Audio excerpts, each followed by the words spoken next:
Johnson, nurse practitioner, here to discuss the asthmatic medication Albuterol with you today. This is a disclaimer. This is not medical advice, a diagnosis, or recommendations. This does not take the place of a well child check or a sick visit.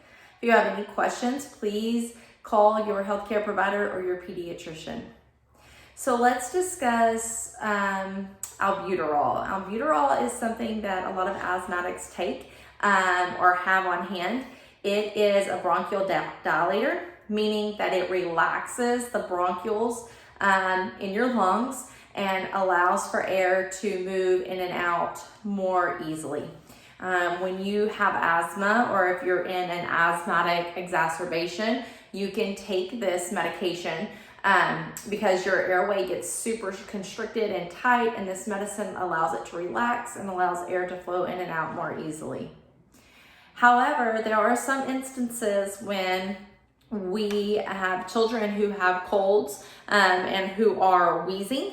And when they are wheezing, it's because their airways are super tight. So as that air passes through, you can hear the vibrations or the wheeze. And so some small children, when they get a cold and upper respiratory infection, they will have that wheezing. And it's literally, it depends on how they present clinically, how long it's been going on. So many factors factor into when a healthcare provider says, here, you need to take this Albuterol to help your child, or you need to give this Albuterol to help your child.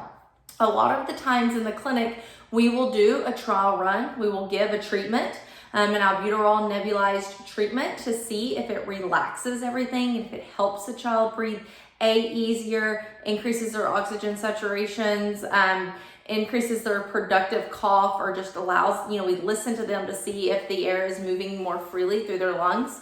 In these instances is when we go ahead and say, yes, please take this medication.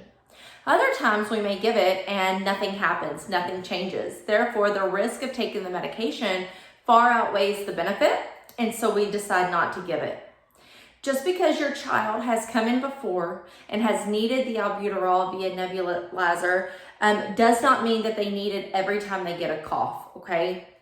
For asthmatics, it's a little different, but for a child who does not suffer from reactive airway disease or asthma, just because they have a cough does not mean they need that medication. It really is clinically dependent on how they sound, how they look, what's going on. So when you call the clinic and you ask for a refill on some Albuterol that your child got 3 years ago for an upper respiratory infection, and you're told no, now you know the reason why. I will say that a while ago, RSV was known to need the Albuterol via nebulizer to help for those little babies.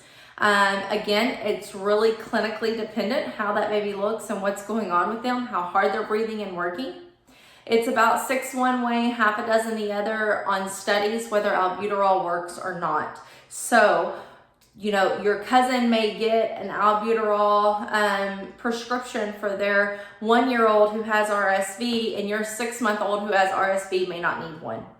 Okay, just like with an upper respiratory infection. So please don't compare your child to other children when it comes to what medicines their practitioner provides.